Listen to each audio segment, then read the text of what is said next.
नमस्कार दोस्तों, IAS point में आपका स्वागत है। मैं हूं उत्कर सिंह।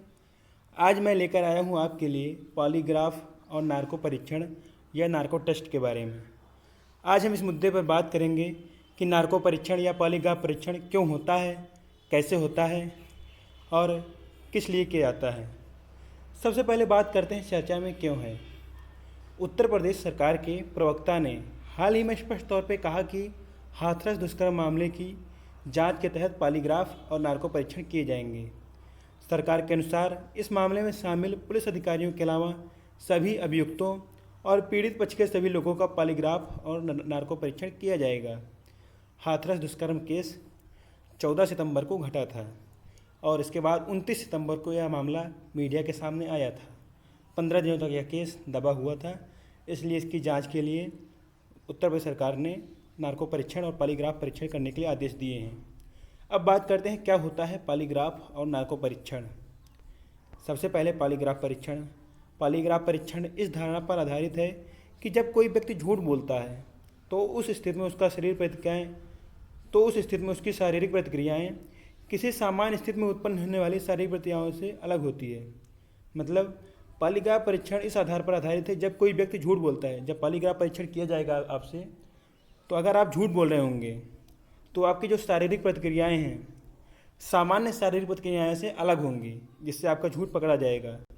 इस प्रक्रिया के दौरान कार्डियो कफ या सेंसिटिव इलेक्ट्रोड जैसे अत्याधुनिक उपकरण व्यक्ति के शरीर से जोड़े जाते हैं और इनके माध्यम से रक्तचाप, स्पंदन, श्वसन, पसीने की ग्रंथि में परिवर्तन और रक्त प्रवाह आदि को नापा जाता है।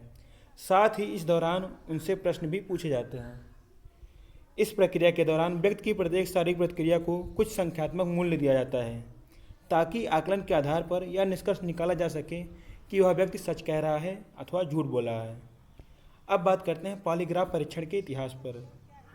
जानकारों का मानना है कि इस प्रकार का पहला परीक्षण 19वीं शताब्दी में इतालवी क्रिमिनोलॉजिस्ट सेसारे लोब्रासो द्वारा किया गया था, जिन्होंने पूछताछ के दौरान आपराधिक संदिग्धों के रक्तचाप, ब्लड प्रेशर्स में बदलाव को मापने के लिए एक मशीन का इस्तेमाल किया था। इसका पहला प्रयोग किसने किया था? सेसारे लोब्रासो द्वारा किया गया था 19वीं सदी में इतालवी में, मतलब इटली में। इसी प्रकार के उपकरण के बाद में वर्ष 1914 में अमेरिकी मनोवैज्ञानिक विलियम मास्टन और वर्ष 1921 में कैलिफोर्निया के पुलिस अधिकारी जॉन लार्सन द्वारा भी बनाए गए थे।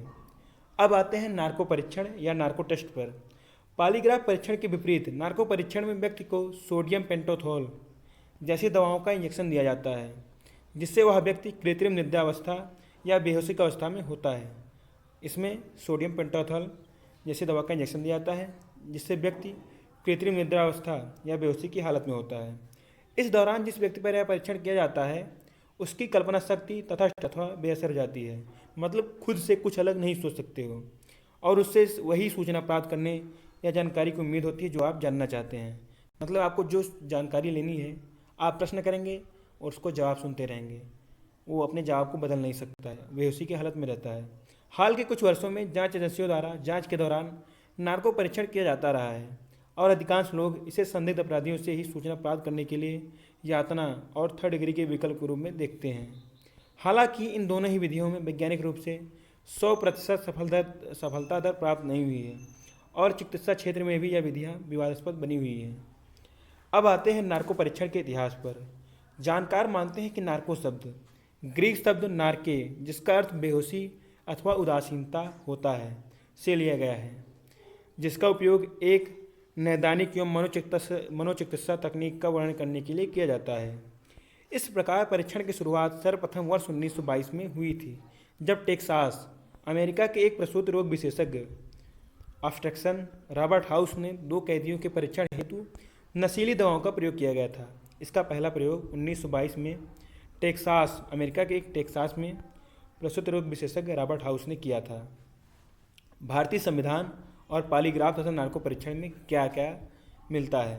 भारत में पॉलीग्राफ और नार्को परीक्षण संबंधित कानूनों को समझने के लिए हम संविधान के अनुच्छेद 20 के भाग 3 का विश्लेषण कर सकते हैं। संविधान के अनुच्छेद 20 के भाग 3 के अनुसार किसी अपराध के लिए संदिग्ध किसी व्यक्ति को स्वयं के विरुद्ध गवाह बनाने के लिए मजबूर नहीं किया जा सकता है। इस प्रकार संविधान के अनुच्छेद 20 के भाग 3 के मुख्य 3 घटक हैं। यह किसी अभियुक्त से संबंधित अधिकार है। यह गवाह बनाने की व्यवस्था का विरुद्ध संरक्षण प्रदान करता है। यह किसी अभियुक्त के विरुद्ध यह अधिकार किसी अभियुक्त से संबंधित अधिकार है। यह गवाह बनने की व्यवस्था के विरुद्ध संरक्षण प्रदान करता है। यह ऐसी व्यवस्था के विरुद्ध संरक्षण प्रदान करता है जिसके परिणाम स्वरूप व्यक्ति को स्वयं के खिलाफ सबूत पेश करने पड़ सकते हैं। उल्लेखनीय है कि वर्ष 2020 के सेल्वी बनाम कर्नाटक राज्यवाद में सर्वोच्च न्यायालय की 3 सदस्य पीठ ने अपने निर्णय में कहा था कि अभियुक्त की सहमति के बिना किसी भी प्रकार का लाई डिटेक्टर टेस्ट नहीं किया जा सकता है।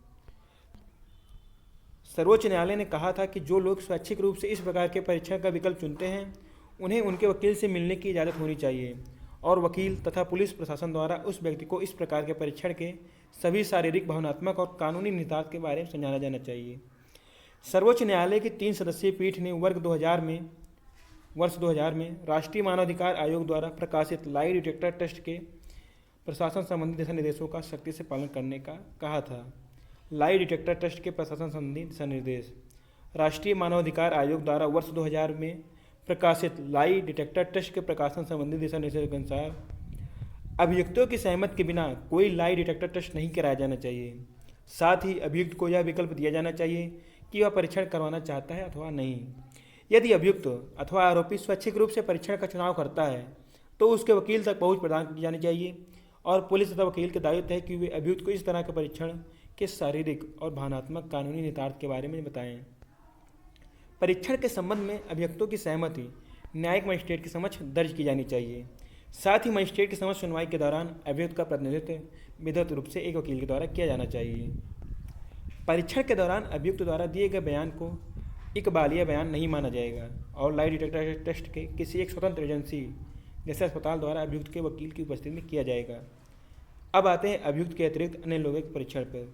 सेल्वी बनाम कर्नाटक राज्यवाद में ही सर्वोच्च न्यायालय ने अपने आदेश में कहा था कि किसी भी व्यक्ति को जबरन इस प्रकार के परीक्षण के लिए मजबूर नहीं किया जा सकता है, चाहे वह आपराधिक मामले की जांच के संदर्भ में हो अथवा किसी अन्य स्थिति में।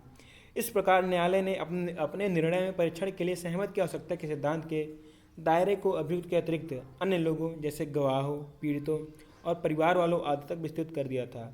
न्यायालय ने कहा था कि किसी भी व्यक्ति की सहमति के बिना उसे इस प्रकार के परीक्षण के लिए मजबूर करना उसकी व्यक्तिगत स्वतंत्रता की दखल देने जैसा है।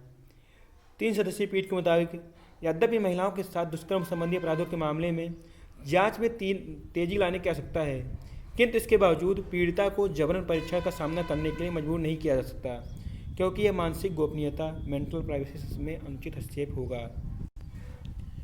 पॉलीग्राफ और नार्को परीक्षण के हालिया उपयोग कहाँ हुए हैं। अधिकांश मामलों में जांच एजेंसियां आरोपी या संदिग्धों पर किए जाने वाले ऐसे परीक्षण की अनुमति देती है, किंतु पीड़ितों या गवाहों पर भी यह परीक्षण शायद ही कभी किया गया हो।